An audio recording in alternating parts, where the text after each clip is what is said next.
Shalom, nous allons étudier le Daf P Zain dans Masechet Sanhedrin et nous reprenons comme prévu à la Mishnah qui se situe une dizaine de lignes à la fin du Daf P Vav. Amud Bet, la Gemara nous explique un peu, la Mishnah nous explique le din de Zaken Mamre. Donc c'est le Chacham qui s'oppose ici aux autres sages dans une halakha et qui dans certaines conditions sera Chamita. Zaken Mamre, Alpi Beddin. Ici on a un Zaken Mamre, donc Zaken c'est un Chacham, comme disent Chachamim, Ze Shekana Chorma, celui qui a acquis la Chorma, donc c'est pas un personne âgé mais un Chacham. Mamre, Yeshon, Ben Sour Rumore qui se rebelle. Alpi Beddin, il se rebelle contre la parole du Beddin.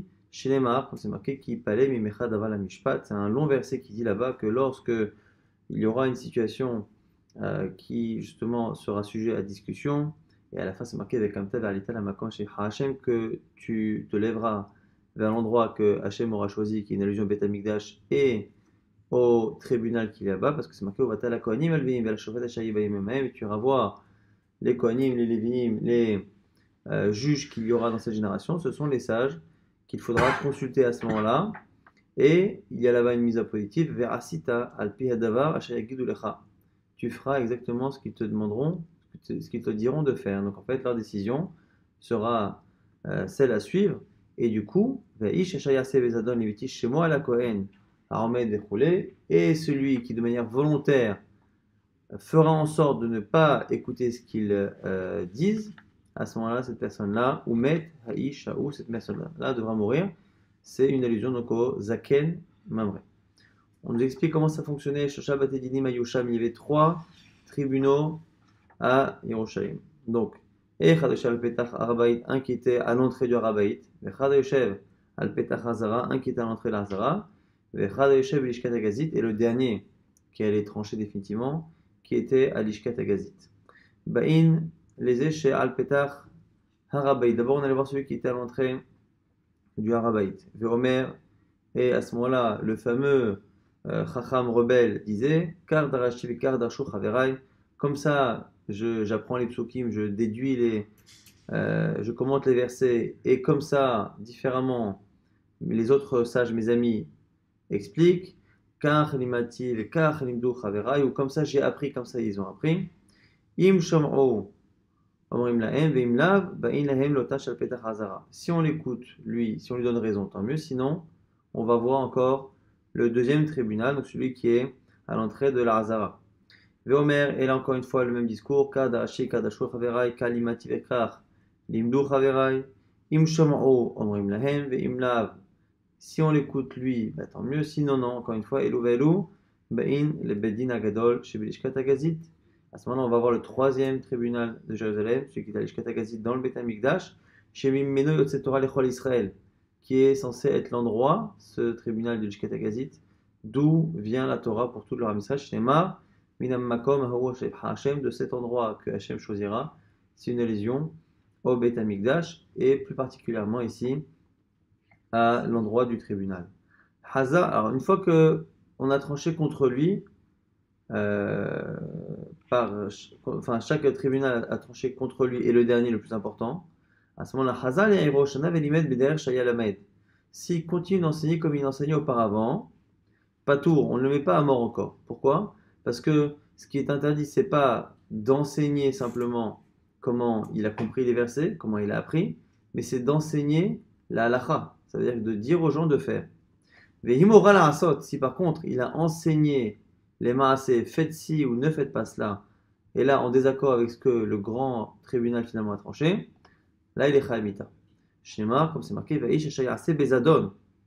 C'est marqué, et l'homme qui fera ça de manière volontaire. Comment on peut parler de faire alors qu'ici on parle que d'enseignement? Et donc, alors qu'on parle d'enseignement, on parle d'une action de faire, c'est forcément que c'est un enseignement qui termine par une action. C'est le fait que par son enseignement, les gens vont pratiquer différemment de ce que le Bedin a fait. Mais s'il ne fait que dire, voilà, moi je suis toujours pas d'accord avec ce que le grand Bedin a dit, je pense qu'ils sont trompés sur l'explication du verset, je pense que c'est pas ça l'alakha le Moshe Sinai, tant qu'il ne dit pas de pratiquer l'alakha comme il a dit, qu'il le dit vederech limud, comme un enseignement, il est pas tour, et nochav achiore la asot, il ne sera chayav que lorsqu'il aura enseigné de faire.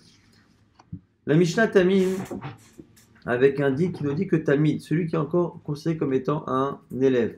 Alors Talmid, on verra, c'est moins de 40 ans. On estime que jusqu'à 40 ans, on ne peut pas avoir la maturité pour pouvoir enseigner. Et celui qui n'est que Talmid, donc qui ne peut pas enseigner, chez Ora la Asot, il a ici fait vraiment tout ce qu'il faut pour être à Mita. Il a même enseigné dans sa ville qu'il fallait non seulement l'écouter, mais il fallait pratiquer comme ce qu'il a dit. Malgré cela, il est patour. Pourquoi? Parce qu'on considère que finalement son enseignement n'en est pas un, puisqu'il n'est pas en âge d'enseigner, donc normalement il ne devrait pas être écouté. Et la Mishnah conclut en disant Nimsa Humro Kulo. Il se trouve que finalement une halakha qui était normalement censée être à son désavantage, finalement l'avantage. Le fait qu'il ne peut pas enseigner est un désavantage à l'origine, mais là ici en l'occurrence, c'est ce qui lui sauve la vie, et donc c'est comme ça que la Mishnah conclut. On va avoir deux braïtot qui vont expliquer un peu mieux ces versets et ces dinim là. Première braïta, Tanur Abanan, qui palait mimecha davar. Donc le verset là-bas commence, qui palait mimecha davar, lorsque davar ici c'est un sujet de halakha qui sera pelé mimecha, c'est-à-dire ça va t'échapper, ça va être trop compliqué, et c'est là qu'on va avoir cette marloquette là. On nous dit quoi dans cette braïta? Qu'est-ce qu'on apprend? Bemoufla chez Bevedin Akatou Medaber, que ça ne concerne qu'un dayan, qu'un rave qui a un statut de ici moufla, mouflé, c'est-à-dire quelqu'un qui connaît bien la lacha. Et donc après, encore une fois, ça exclut celui qui est trop jeune, qui n'est pas arrivé à la situation où il peut enseigner. Tosfot exprime que c'est un des rares cas où on traduira ici mouflé ou moufla comme étant une allusion ici au rave. Mimecha, on a dit qui palait mimecha, de toi. Donc qui palait mimecha, Zé Yoretz, c'est venu nous apprendre que c'est quelqu'un qui est censé connaître aussi tout ce qui est Aïbour Hashana par rapport à l'année. Des fois, on devait rajouter un 13e mois, puisque l'année solaire et l'année lunaire doivent les deux ne pas se décaler. Or, l'année lunaire comporte 10 jours de moins, ce qui fait qu'on se décale à peu près de 30 jours en 3 ans. Et donc, de manière générale, il faut, à un moment donné, rajouter un 13e mois pour faire en sorte que les fêtes continue d'être en bonne saison, parce que c'est marqué Shamor et Trodesh Avi. Il faut garder le mois du printemps, donc il ne faut pas que ça se décale. Alors, d'où on sait que ici, Mimecha, c'est une allusion au fait que le Chacham, il doit avoir la capacité d'être Merabe Hashana, de fixer qu'il y a un 13e mois ou pas. Le Chen Omer, comme c'est marqué dans les versets, Mimech Yatsa Choshev al Hashem, Ra'a Yoes Belial. C'est là-bas dans Nahum, qui dit de toi est sorti Choshev al Hashem, quelqu'un qui pense à propos d'Hashem, Ra'a du mal, Yoetz Belial, qui conseille Belial du mal, parce que Belial c'est toujours une contraction de Belial, quelqu'un qui ne veut pas accepter le joug d'Akadosh Baruch Hu. Et donc ici, Mimecha c'est une allusion au fait que quelqu'un est Yoetz, et Yoetz c'est une allusion au fait que la personne est capable de trancher s'il y a un 13e mois ou pas. Qui parlait Mimecha Davar, Davar Zo Alacha, Salacha Misinaï. Donc ça vient nous apprendre finalement, à partir de là, on va commencer à apprendre les sujets.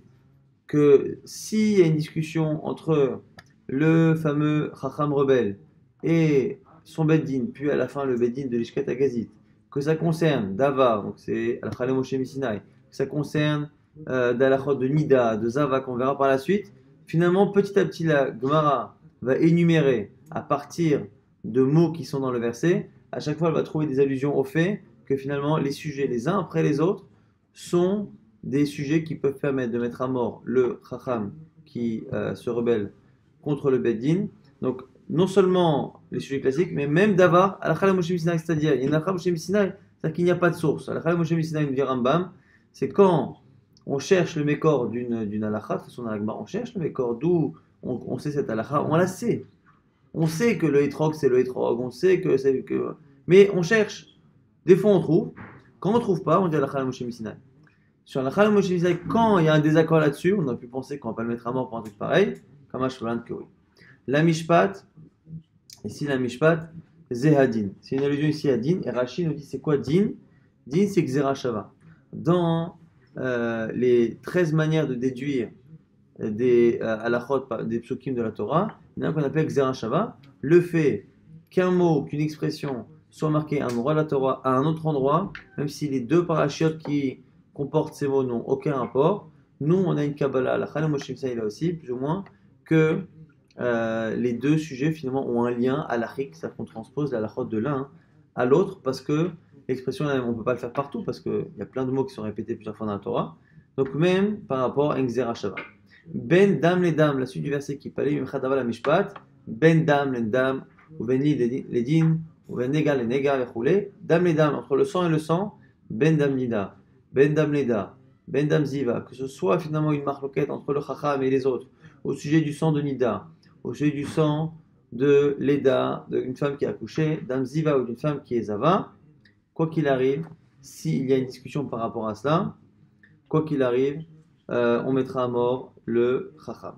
Ben din, la din entre un din et un din, c'est ben dine nefashot, ben dine mamonot, dine makot, quels que soient les dinim ici. Donc les dinim, c'est vraiment les jugements classiques. Donc nefashot, c'est une peine de mort. Dine mamonot, c'est quelqu'un qui doit l'argent à un autre. Makot, c'est les cas où on fera malkout. Et vous allez voir que par la suite, on aura une seconde braïta qui, elle, va donner un peu plus de détails, qui expliquera en fait que c'est pas par rapport à un cas précis. Il y a un bonhomme, un il dit faut le tuer, l'autre dit il faut pas le tuer, et qu'il s'oppose. C'est par rapport à une marloquette, tout le monde une marloquette qui existe depuis très longtemps sur le sujet de marloquette Tanaïm, et nous on dit qu'il faut trancher comme Chachami par exemple, et pas comme l'autre, ou inversement, et lui s'obstine à faire la lacha comme ceux, ou comme celui comme qui on n'a pas tranché.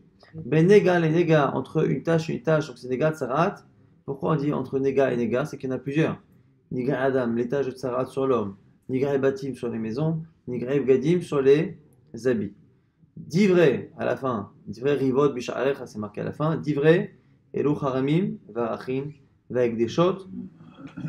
Ici, divré c'est parole et haramim, arachin, ekdeshot, c'est tout ce qui est lié à la parole. Quelqu'un qui dit ça c'est cherem, qui dit je donne ma valeur ou la valeur de mon enfant, je la donne au Beth Amikdash, on devra faire un RR de la personne. Ekdeshot, c'est le fait de dire ça, c'est Ekdesh, ce sont des halachot qui naissent à partir d'une parole de l'être humain, et là aussi par rapport à une certaine marloquette précise. Si le Zaken Mamre s'oppose à l'avis du grand Sanhedrin, il sera Chayav Mita. Rivot, Zoashka Sota, Rivot c'est par rapport à une sorte de dispute entre un homme et une femme, c'est la Sota. Arifat et Zoarifat, donc Ashkat Sota et Arifat Regla, et aussi la Arifat Regla, donc le fait de tuer la génisse lorsque l'on trouve un corps en dehors d'une ville et qu'on ne sait pas qui l'a tué, on doit tuer une génisse et les sages doivent plus ou moins demander pardon pour expier la faute qu'ils auraient indirectement dans la mort de cette personne-là. Et Tarat Metzora est le fait de purifier le Metzora. Et à la fin, Bisharecha, Zoleket, Shicha, Upea, comme c'est marqué au sujet des pauvres, Ve'achlu Bisharecha, que tu laisseras des parties pour les pauvres et qu'ils mangeront Bisharecha dans finalement tes portes. Et donc du coup ici, c'est une allusion, Bisharecha, à Leket, Shicha et Pea, toutes les matanotes qu'on laisse pour les pauvres. Donc PA c'est un coin du champ qu'on doit laisser pour les pauvres. Leket et Shecha. Leket c'est ce qu'on a coupé mais qui est tombé derrière nous. Et Shecha c'est les gerbes de blé que l'on a vraiment préparées. Et quand on a embarqué les gerbes de blé, on en a laissé. Ce qui est oublié doit être laissé aux pauvres. Comme ça ils mangeront. Et donc c'est une allusion à cela. Donc par rapport à toutes ces halachot là, c'est une opposition entre Zaken Mamre et le Beddin. Il sera mis à mort. Après, c'est marqué à la fin du verset. Vekamta, tu te lèveras. Et après, c'est marqué Ve'alita, et tu monteras vers l'endroit choisi par Hachem. Donc, c'est le fameux Beth Amikdash. Vekamta, mi Beddin, tu sortiras du Beddin. Ve'alita, et tu monteras. Ça t'apprend au passage, mais la mèche est Beth Amikdash. Gavoa, mais Israël, que le Beth Amikdash, ça t'apprend que le Beth Amikdash est plus élevé que Eretz Israël. Alors Tosfot nous dit plus élevé qu'Eretz Israël, mais pas plus élevé que les autres montagnes de Jérusalem. Bon. Eretz Israël Gavoa Mikol Aratzot, et Eretz Israël, au passage, est plus élevé que toutes les autres terres du monde. Alors vous allez me dire quelle est la source ici? On l'a pas. En Amakom, et la Mesh Amakom, Gorem, et à la fin, c'est marqué que tu iras, tu monteras vers l'endroit que Hachem aura choisi. De là, tu vois que c'est l'endroit qui justifie la peine de mort. C'est-à-dire que si au final, tout se passe comme il faut, mais le Beddin, finalement, ne vient pas s'opposer à lui alors qu'il est au Beth Amikdash, on ne pourra pas le mettre à mort, puisqu'au final, il faut, c'est le Makom qui est Gorem, c'est l'endroit choisi par Hachem qui, à la fin, sera déterminant pour qu'on puisse mettre à mort ce Zaken Mamré. La Gemara, au passage, ouvre une parenthèse, elle dit Bishlema Bet Hamikdash Gavoa Me'Israël Dirtiv Ve'alita. La Gemara dit attends, le fait que le Bet Hamikdash soit plus élevé qu'à Israël, je le sais pourquoi, parce que c'est marqué que quand tu auras un désaccord entre un Chacham et son Beddin dans n'importe quel coin d'Eretz Israël, tu te lèveras et tu monteras au Bet Hamikdash. Ça donne l'impression que de n'importe quel endroit d'Israël, pour aller au Bet Hamikdash, il faut que je monte. Donc effectivement, le Bet Hamikdash est plus haut, plus élevé que tout Israël. Mais ce que tu m'as dit après, que Eretz Israël est plus élevé que le reste du monde. Qui t'a dit ça? Qui a dit à un moment donné que quand je viens de Chutz Laaretz et que je vais en Eretz Israël, c'est toujours une alia? Qui t'a dit? Alors la Gemara dit, mais n'allez d'où on le sait, dirti, c'est marqué dans Yamia. La reine ine yamim ba'im neum Hashem, c'est pourquoi les jours vont venir, neum Hashem, c'est une promesse Hashem. Et lo yomru od chay Hashem Hashem Eilad ben Israël, mais Eretz Israël, un jour viendra où les gens ne diront plus le Dieu vivant qui a monté les Bnei Israël d'Égypte, qui im chay Hashem Hashem Eilad v'asher yavi et zera bet Israël, on dira chay Hashem, qui a monté et qui a amené, mais qui a monté au passage le plus important, les descendants d'Israël, mais Eretz Safona, Mikol Aratzot, des terres du nord, Mikol Aratzot, et de toutes les terres Haché Dartim, dans lesquelles il les a exilés, Sham Ve'eshu Al-Matam, ils reviendront sur leur terre. De là, on voit que l'allusion au Kibbutz Nchai Amo Israël, qui se fera à la fin des temps, on dit que finalement, Akadosh Baruch Hu montrera les Bnei Israël de toutes les terres, de tous les pays du monde, il les montrera en Israël, donc on voit qu'Israël est plus élevé que toutes les terres. Alors, est-ce qu'on parle au niveau géographique, ça fait au niveau de la mer? Pas forcément, parce que c'est pas très intéressant et c'est pas forcément vrai. L'idée, encore une fois, c'est plutôt au niveau de l'élévation spirituelle, le Beth Amikdash par rapport à tout Israël, et évidemment Israël par rapport au reste du monde. C'est toujours une alia d'aller d'un endroit à un autre. Tanoura Banan, une braïta maintenant, qui va donner encore une fois quelques détails. Zaken Mamre eno chayav ela al davar shizono karet veshigegato hatat. Ah, d'abord, nous dit ici, premier avis, dit Rabbi Meir, que pour que le Zaken Mamre soit chayav, il faut encore une autre condition. Il faut, rappelez-vous que ça concerne une des choses qu'on a citées, il faut qu'il s'oppose d'abord au Bedin, puis qu'on aille voir le premier, le deuxième, le troisième, le dernier au Bedin de Jérusalem qui est l'Ishkat Gazit, et qu'à la fin il revienne dans sa ville, et qu'ils disent, voilà, je continue de ne pas être d'accord avec ce qu'on a dit, ce qu'on dit les Chachamim de l'Ishkat Gazit, et non seulement je ne suis pas d'accord, mais il faut que vous fassiez à la Khalema, il faut faire comme moi. Ne les écoutez pas. Ils ont dit que c'est assaut, c'est moutard. Ils ont dit que c'est moutard, c'est assaut. Mais nous dit, Rabbi Meir, c'est pas suffisant.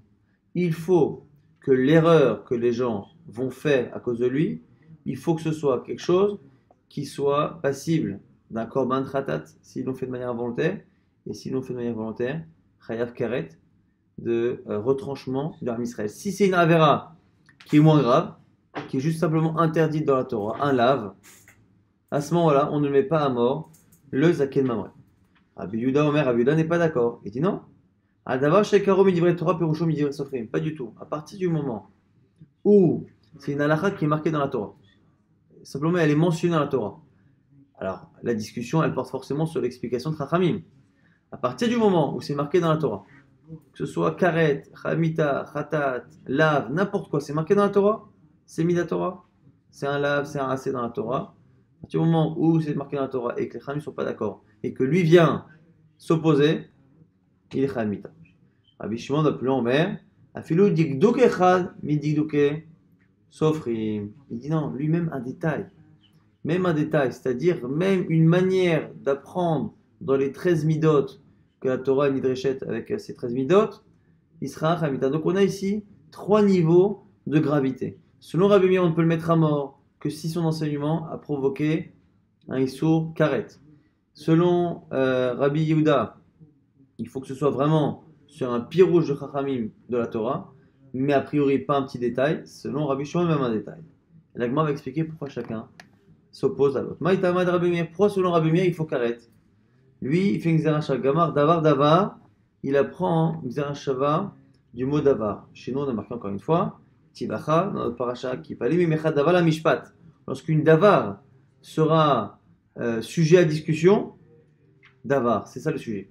Au Tivatem, c'est marqué par ailleurs, Vene'elam dava me'ene haka'al. On parle là-bas du cas où le Sanhedrin s'est trompé et a autorisé quelque chose d'interdit et la majorité du Tzibour a fauté à cause de l'erreur du Sanhedrin. Là-bas c'est marqué Vene'elam dava me'ene haka'al.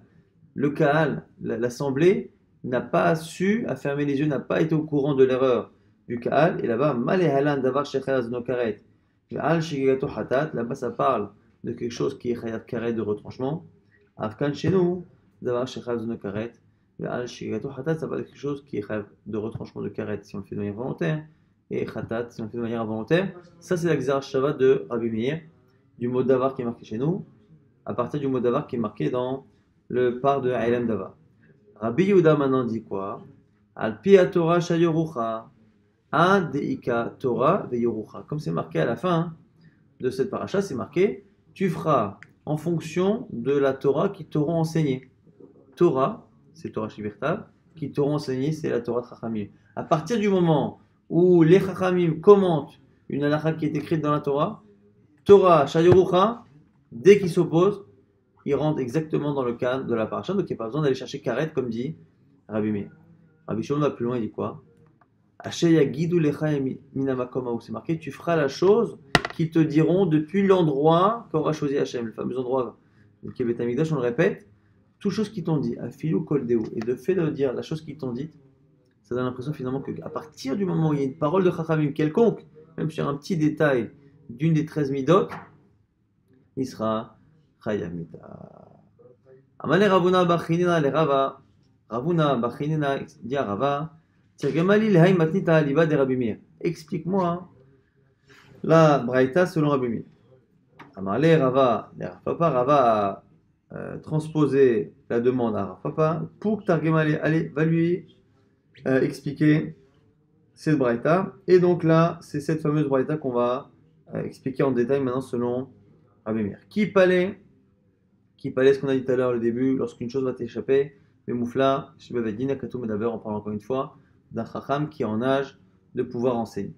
Mimmecha, on a dit Mimmecha Zeyoretz, Shedal Aver Shanim et Likboa Hodashim, que c'est un chacham qui doit avoir la connaissance pour pouvoir rajouter un 13e mois et fixer si le mois est plein ou pas, 29 ou 30 jours là aussi, ça dépendait des chachamim. Keditna, comme c'est marqué, Hen Heidu Shema'aberim et Hashana, Kol Ada. Ici, c'est une allusion, c'est une Mishnah dans Eduyot qui dit là-bas qu'il y avait Rabbi Ushua et Rabbi Papias qui disent que la question, c'est qu'il y avait une marloquette. Eux disaient que pendant tout le mois de Hadar, on peut fixer si on va rajouter un 13e mois. Jusqu'à la fin de Hadar, même si on a dépassé Purim, on a fait Purim, on pouvait encore après décider de rajouter un autre Hadar avant Nissan. Shayomrim, Adapurim. Et par contre, les Chachamim face à eux disaient non, jusqu'à Purim. Et donc ce serait ça, justement, le sujet de Marloquette, c'est des Hila Gisa Kachare Chames Be Pesach, Veila Gisa Kachare Chames Be Pesach. Parce que quoi qu'il arrive, si c'est l'un qui a raison et pas l'autre, on se retrouve toujours à avoir un problème de se tromper sur un Pesach. Si finalement, on n'aurait pas dû rajouter un 13e mois. Donc imaginons que selon un, il faut rajouter un 13e mois.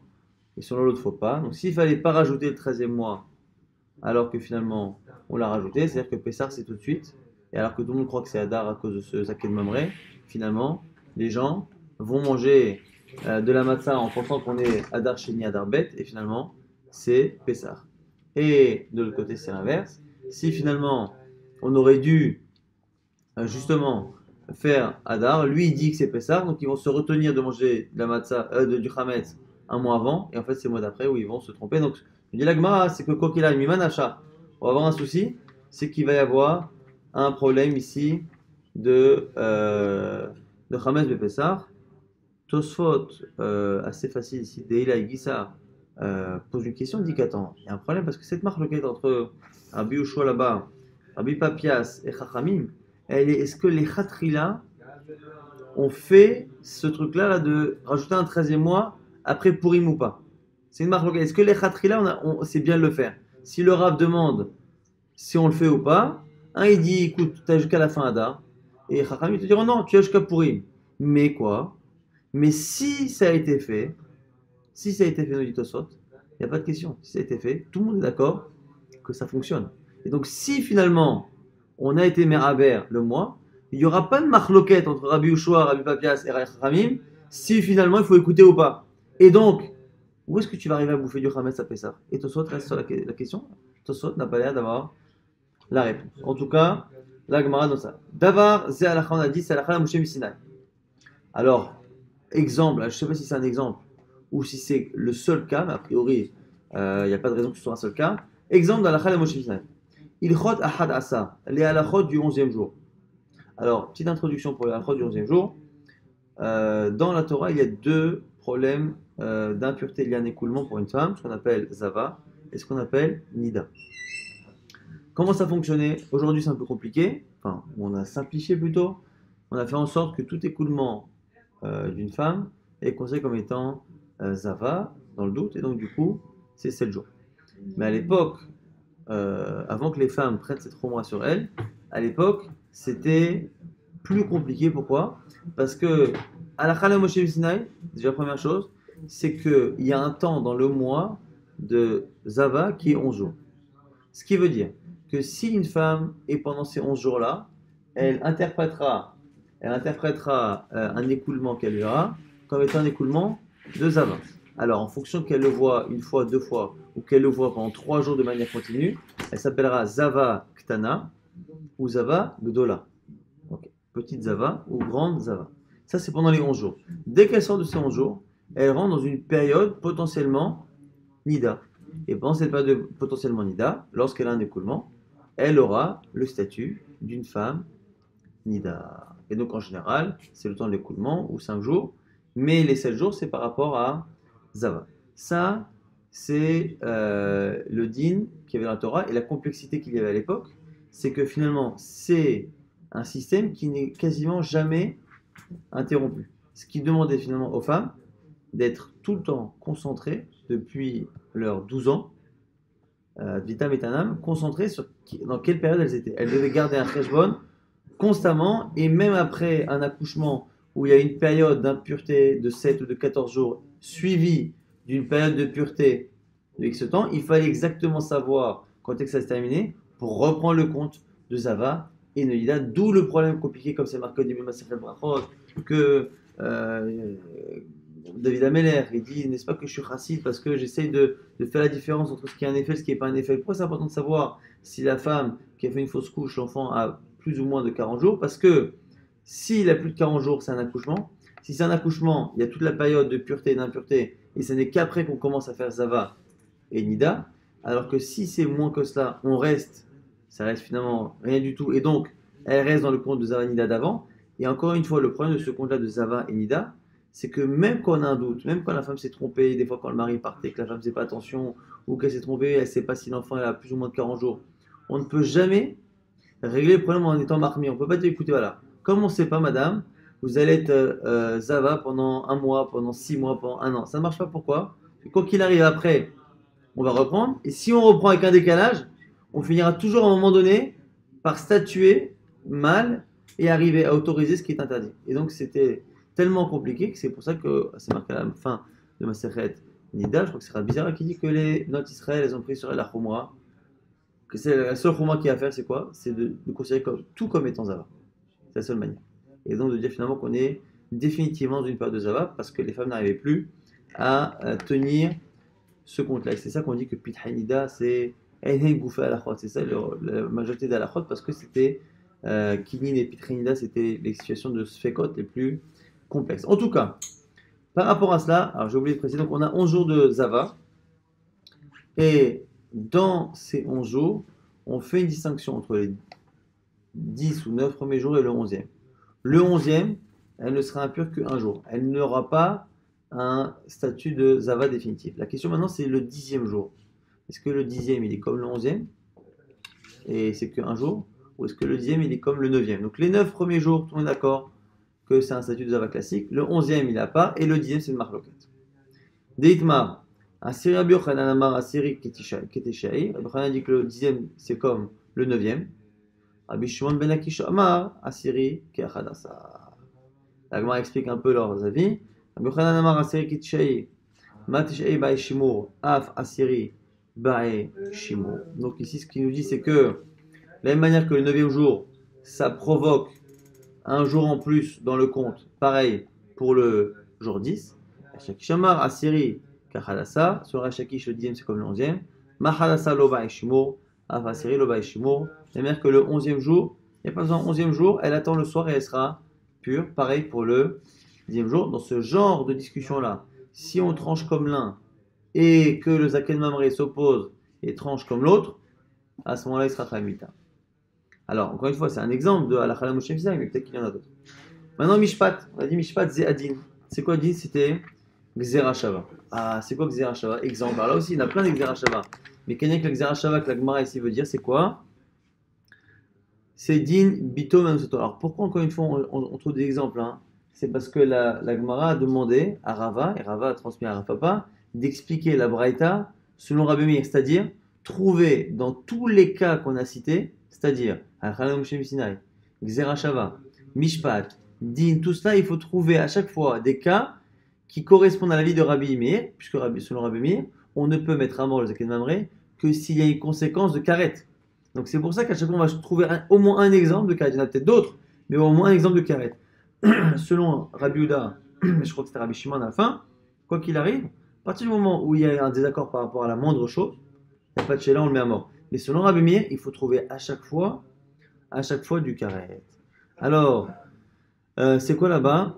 C'est la relation qu'un homme aurait avec sa fille. Ici on dit Bito Manusato, la fille de la femme qui a Noussa. Noussa, c'est la femme qui l'a contraint à avoir une relation, mais en réalité, l'Avdavka, c'est le simple fait qu'il ait une relation avec une femme sans mariage, mais en général, à l'époque, sans mariage, la femme ne voulait pas, donc du coup, c'était très souvent un Noussato. Mais en réalité, c'est à partir du moment où c'est la fille qui n'est pas la fille de sa femme, puisque c'est pas sa femme, bah, c'est sa fille à lui, mais c'est pas la fille de sa femme.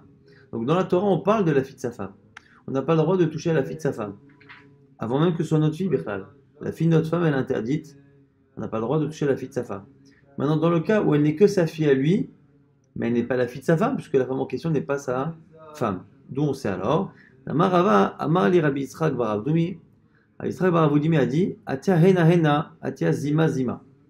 Donc le fait que ce soit interdit, c'est marqué.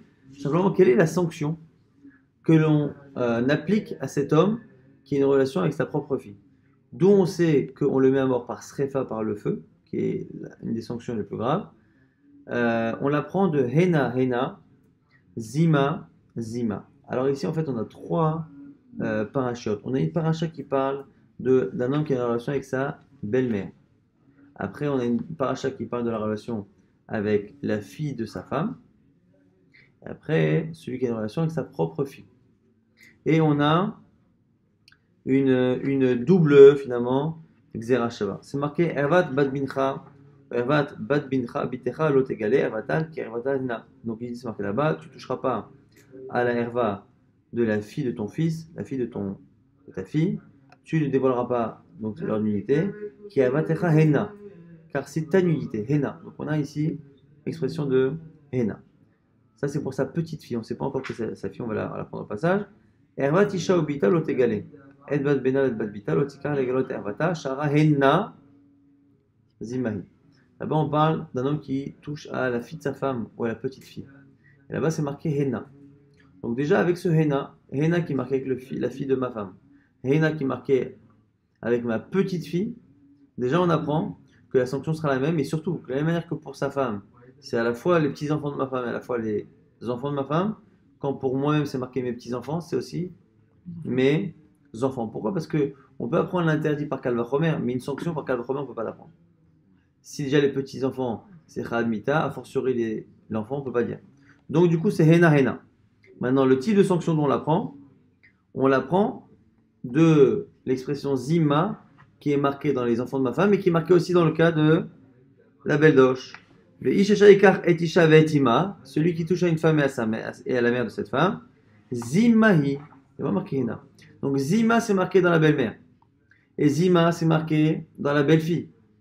Mais comme dans la belle-fille, c'est aussi marqué Hena, et que pour les petits-enfants d'un homme, c'est marqué Hena, on apprend que le feu qui est pour la belle-mère, enfin la relation avec la belle-mère, on le transpose à la relation qu'il aurait avec les enfants de sa femme, et de Hena qui est marqué dans les enfants de sa femme, on transpose à la fois que ses enfants à lui seront interdits comme ses petits-enfants, et que ce sera par le feu. C'est double xerasha de Hena, Zima, Zima. En général, elle s'appelle comme ça dans la Gemara elle explique jamais ce que c'est ça. Hena, Zima, Zima, il faut savoir que c'est la fameuse Xerashava transmise par Rabbi Israël Baravodimi, qui ici est un exemple, selon Rabbi Meir, de Issour Karet, qui liait un Xerashava. Ben Dam Ledam entre le sang et le sang, Ben Dam Nida et Dam Leda, Dam Ziva, que ce soit une marloquette par rapport au sang de Nida, de Leda de l'accouchement ou de Ziva. Alors, Dam Nida c'est quoi? Mais Plukta, Akavia Ben Mahalalel Rabanan par rapport à la marloquette Akavia Ben Mahalalel et Rabanan qui est lié au Issour Nida de Kikaret. Ditnan. Dam Mayarok, Akavia Ben Mahalalel Metame, Chachamim Metarim par rapport aux couleurs de sang, en fonction de la couleur de sang, on peut déduire de l'origine du sang, donc pour savoir si finalement la femme est nida ou pas, la couleur plus ou moins ici verdâtre. Selon Akav Ben Malalel, c'est tamé, selon Khamim, c'est tahor. Et donc du coup, en fonction de justement s'il dit que c'est tamé, que c'est tahor, on peut se retrouver à avoir un sur 4. Maintenant, Dam Leda, le sang de l'accouchement. Beplukta de Rav Velevi, c'est la marque entre Rav et Lévi. Deitmar. Ravamar Marian Echadhu. A Torah Timeato, Va Torah Tiarato. C'est une marloquette, vous savez qu'on l'a cité tout à l'heure, lorsque une femme accouche, elle a une période d'impureté, c'est-à-dire qu'une période où quoi qu'il arrive, elle est impure. Et après cela, elle a une période de pureté. Donc quand c'est par exemple 2 semaines pour une fille, c'est 2 semaines d'impureté quoi qu'il arrive, et à la fin 80 jours d'impureté quoi qu'il arrive. Et la question, c'est est-ce que quand on dit qu'il y a du sang impur pendant 2 semaines, quoi qu'il arrive, et du sang pur après, est-ce que c'est la même source ou c'est ce qu'on estime que ça vient de 2 sources différentes? Lui il dit Rav, Mayan Echad, ou ça vient du même endroit. C'est la même source. A Torah Timeato, A Torah Tiharato, mais la Torah a dit que le premier, pendant cette période, c'est autorisé, et le même sang qui vient du même endroit, hein, pendant une période, c'est interdit. Vélévi Amara lui dit non, non, il y a 2 sources. Nistamatame, Niftachata, dans le corps de la femme, qui vont faire finalement qu'à un moment donné, lorsque l'une est ouverte, le source, l'autre est fermée, et encore une fois, inversement, lorsque c'est par rapport à cette halakha qu'on a une marloquette, à ce moment-là, on peut mettre à mort le Zaken Maré, même s'il faut comprendre ici en quoi cette marloquette sur quelle est l'origine peut finalement avoir une conséquence de karet, puisqu'a priori, encore une fois, on est d'accord qu'il y a une période de pureté et d'impureté. Dam Ziva, le sang de Zava. Beplukta de Rabbi Eliezer et Rabbi Yoshua. Marloquette Rabbi Eliezer, Rabbi Yoshua. Ditnan, c'est marqué dans une Mishnah. Kisheta Shoshayamim Betor Hadasar Yom. On a ici une femme qui est en fin de grossesse et qui est pendant ces 11 jours de compte de Ziva, et pendant 3 jours, elle a des douleurs d'accouchement, et après cela, elle accouche. Alors on nous dit quoi? Si elle accouche dans la foulée, c'est une chose, on estime qu'elle n'a pas accouché en période de Zava. Si par contre, elle a eu des douleurs, et qu'après, donc elle a eu en général des saignements, mais qu'après les douleurs, elle a eu un arrêt de douleur pendant une période plus ou moins d'une journée, on estimera que le sang qu'elle a, il n'est pas forcément lié aux douleurs, puisqu'il y a eu une pause. Et donc si le sang n'est pas lié aux douleurs de l'accouchement, ça veut dire que c'est un sang de Ziva, parce qu'elle est pendant la période de Zava. Et donc quand elle va accoucher, elle aura le din d'une accouchée, plus le din d'une Zava, avec le korban qui va avec. Donc, mais combien de temps il faut d'arrêt pour qu'on estime que ce ne sont pas les douleurs de l'accouchement qui justifient, qui sont à l'origine de ce sang? Premier avis qui dit quoi? Im shavta ma'et la'et. 24 heures. 24 heures. Quel que soit le début, elle a arrêté d'avoir des douleurs à 8h56. Si jusqu'à 8h56 le lendemain matin, c'est le cas, elle sera considérée comme étant Zava, Yolede Zava, donc à ce moment-là, Ma'et la'et Veyalda, qu'elle accouche, A réseau Yoledet Bezor, on dira qu'elle a couché en étant Zava et donc elle cumule les deux statuts. Divrei Rabbi Eliezer, c'est Rabbi Eliezer. Rabbi Yoshua Omer, Rabbi Yoshua dit non. Laïla Vayom, quel est le Shabbat Veyomo? Il faut une nuit complète et un jour complet. Donc déjà, il faut attendre que l'un des deux arrive. Donc si c'est en pleine journée, il faudra attendre que la nuit arrive. Et en plus, il faut que ce soit dans le sens comme Shabbat, comme la veille de Shabbat et son lendemain, c'est-à-dire d'abord la nuit. Donc quel que soit l'horaire où elle arrête d'avoir ces douleurs d'enfantement, il faut attendre la tombée de la nuit qui suit, quel que soit le nombre d'heures qui reste, il faudra attendre la tombée de la nuit qui suit pour qu'on commence à dire voilà, à partir de cette tombée de la nuit, on attend de voir toute la nuit, on attend de voir tout le jour qui suit, et c'est à ce moment-là qu'on pourra effectivement dire qu'il y a eu une interruption conséquente d'une journée, de telle sorte à ce qu'on puisse dire qu'elle est les dettes. Bezor, c'est un marqué de Rabbi Eliezer, Rabbi Yoshua, Shavta minat sa'a, velo minadam. La Gemara dit que quand on parle de pause, ici on parle d'une pause de souffrance et non pas une pause de sang. C'est encore une fois un exemple de marloquette sur lequel, si le Zaken Mamre s'oppose, on peut avoir un Chiyuv Karet. Ben Din, les Din, entre un Din et un Din, on a dit Ben Din Mamonot, Din Nefashot, Din Makot, que ce soit Mamonot de l'argent, Nefashot un meurtre ou Makot des coups. Je crois que c'était à l'époque, c'était inversé un Mamonot et Nefashot dans la version d'avant. Din et Mamonot, Biplukta de Shmuel et Rabbi Abaou. Exemple de marloquette entre Shmuel et Rabbi Abaou. D'Amar Shmuel dit Shnaim Shidanu, Dinem Din. Deux juges. Al-Khatrila, tout le monde est d'accord qu'il faut un bedin de 3 personnes. En général, pour Mamonot, pour l'argent. Maintenant, pourquoi il faut 3? Est-ce que 3 c'est une obligation? Est-ce que 3 c'est parce que finalement il faut 2, mais qu'il faut un troisième pour avoir la certitude d'avoir une majorité? Donc est-ce que. Et du coup, quelle est la conséquence? Et que se passe-t-il si finalement ils ont jugé à 2 et que les deux ont été d'accord? S'ils sont 2, qu'il y a un partout, bon, on a gagné. Mais est-ce qu'on peut dire que d'un côté, ils sont 2 et les deux ont été d'accord que c'est tamé? Le troisième, il aurait servi à quoi de toute façon? Il aurait été d'accord, il était en désaccord, dans tous les cas, ça ne change rien. Et le troisième n'est qu'une précaution que l'on prend pour éviter de se retrouver sans la majorité, avec 2. Mais là, on a eu la majorité. Alors, bien, Shmuel dit, s'ils l'ont fait, din et hendin, le din est bon. Et là, chez Nikraim, Beni Khatsouf, simplement, on n'a pas beaucoup de respect pour ce Bedin-là, et on dit que les Dayanim qui ont fait ça sont des Dayanim qui sont insolents, qui se comportent mal, qui n'ont pas de respect. Rabbi Amar, il dit Rakol, En Dinehen, dit selon Rabbi Abaou, tout le monde est d'accord qu'un Bedin qui tranche à 2, sa halakha ne vaut rien. Maintenant, Dinen Nefashot. Beplukta de Rabbi Verabanan. Marloket, Rabbi Verabanan, Tanya Rabbi Omer. Venatata Nefesh Tachad Nafesh. C'est marqué dans la Torah au sujet de 2 hommes qui se battent. Et vient entre eux Ishahara, une femme qui est enceinte. Et Karawasson, dans le cas, il y a une catastrophe, c'est-à-dire que la femme est tuée. Donc 2 hommes qui se battent à mort, et le coup qui visait l'autre homme a finalement atteint une femme. Est-ce qu'on met à mort le bonhomme qui a tué la femme? Alors c'est une marloquette qu'on a vu aussi il y a quelques jours dans le DAF.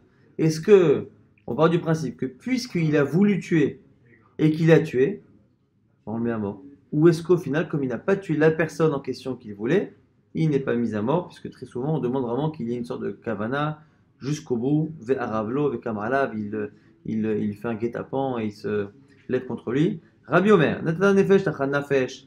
Et du coup là-bas, en fonction de ce que l'on pense, il faut expliquer le verset. Là-bas, c'est marqué tu donneras une âme contre une âme. Donc normalement de ce verset, on devrait avoir la preuve que même s'il a visé le bonhomme qui a tué la femme, il est Khamita. Alors là-bas, il y en a qui disent Maman, non, c'est quoi l'âme que tu donnes? C'est de l'argent. Est-ce que c'est vraiment, la Gemara dit, comment on peut savoir? Est-ce que c'est de l'argent? Est-ce que c'est la vie de la personne? Et manetina les mala, venema netina les mata. À cause de l'expression netina, donner. Male alan mamon, afkan mamon. Il y a un endroit dans la Torah où c'est marqué venatan biflilim. Celui qui est blessé. Venatan biflilim, on donnera en fonction de ce que les juges disent. Lorsqu'on donne des dommages à intérêts ou lorsqu'on doit payer le nombre de jours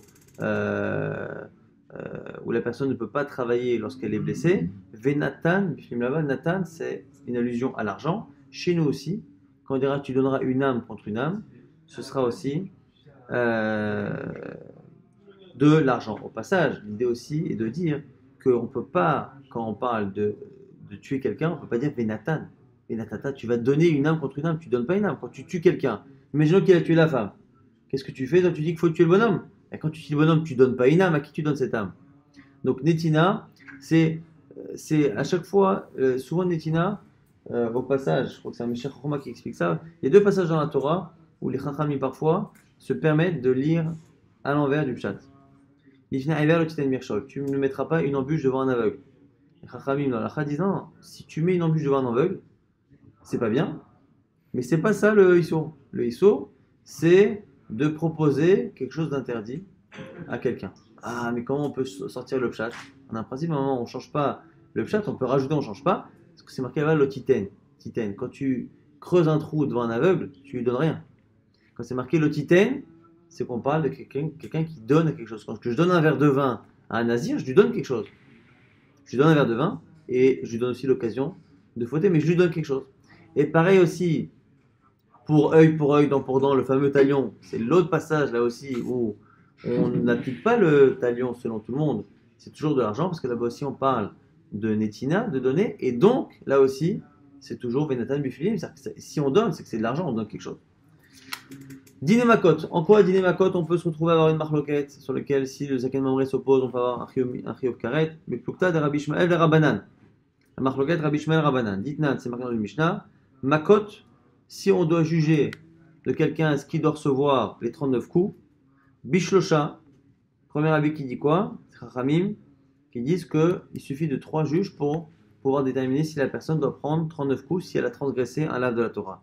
Shuma Bishmael Amrou, Ben Esrim ou Shlosha. Selon Rabbi Ishmael, on a dit, en son nom, qu'il faut 23. C'est-à-dire que lui assimile finalement Makot à un problème de Nefashot. Donc de la même manière que pour mettre à mort quelqu'un, il faut 23 juges, là aussi pareil. Ben nega les nega, on a dit que s'il y a aussi une marloquette entre nega et nega, donc les plaies de tsarat, ben niga adam, niga ebatim, niga evgadim, on a dit que ce soit des tâches sur l'homme, des tâches sur la maison, des tâches sur les habits, et on verra encore une fois comment selon Rabbi Meir on va trouver du karet. Comment? Niga adam et plukta de Rabbi Yoshua et Rabbanan, marloquette Rabbi Yoshua et Rabbanan, au sujet de niga et adam. Im baheret kadam la se'ar alavan. On a dans la plaie de tsarat, on a la tache elle-même sur la peau et on a le poil. Et la Torah nous explique la couleur de la tache et la couleur du poil que hafach lavan qui commence à devenir blanc, et ce sont des critères pour savoir si c'est pur ou c'est impur. Im ba'eret kadam leser alavan, si la tache est apparente avant même que le poil qui s'y trouve change de couleur et devienne blanc, tamé. Im se alavan kadam la baheret tahor. Si c'est l'inverse, c'est-à-dire que le poil a changé de couleur avant même qu'on en voit une tache autour, c'est tahor. Maintenant, ça fait que si on ne sait pas, on n'a pas de moyen de savoir si c'est le poil qui a changé d'apparence avant la peau ou la peau avant le poil. Chachamim disent tamé. Rabbi Yoshua Omer, Rabbi Yoshua dit keha. Keha, ça veut dire que ça s'est éclairci. Alors, la grande dit quoi? Maïkia, c'est quoi Keha? Amarava. Keha taor. Keha, c'est taor. Donc en gros, ce qu'il est en train de dire, c'est que quand il y a un doute, c'est comme si la tâche était transformée, était devenue taor. Donc c'est une marloquette ici, entre Rabbi Yoshua et Chachamim. Est-ce que dans ce cas-là, c'est taor? Maintenant, Niga et Batim, pour les maisons, Beplukta de Rabbi Lazar, Rabbi Shimon et Rabbanan. C'est une marloquette entre Rabbi Lazar et Rabbi Shimon et Chachamim. Chachamim ne seront pas cités ici. Mais Chachamim, c'est l'avis, on va dire, normal. Parce que là, ici, Rabbi Lazar et Rabbi Shimon a proposé quelque chose de très bizarre. Dites-nous, Rabbi Lazar et Rabbi Shimon Omer, la maison ne peut être impure que si la tache qu'il y a sur la maison, elle est kishne gressin. Elle doit avoir une taille de shne gressin. Gressin, c'est une sorte de grain. Alors, al-shte avanim, sur 2 pierres différentes. Bishte ktalim bekeren zavit, et que les 2 pierres doivent former un angle sur 2 murs différents. Orko qui gressin, la longueur comme gressin, vers orbo la largeur qui gris. Le truc introuvable. D'ailleurs, la Gemara, selon cet avis, dit que ça fait partie des avis qui pensent que Nigra et Batim, les tâches de Sarat sur la maison, l'Ohaya et l'Oratidiyot, jamais ça arrivait, et dès le départ, ça devait jamais arriver.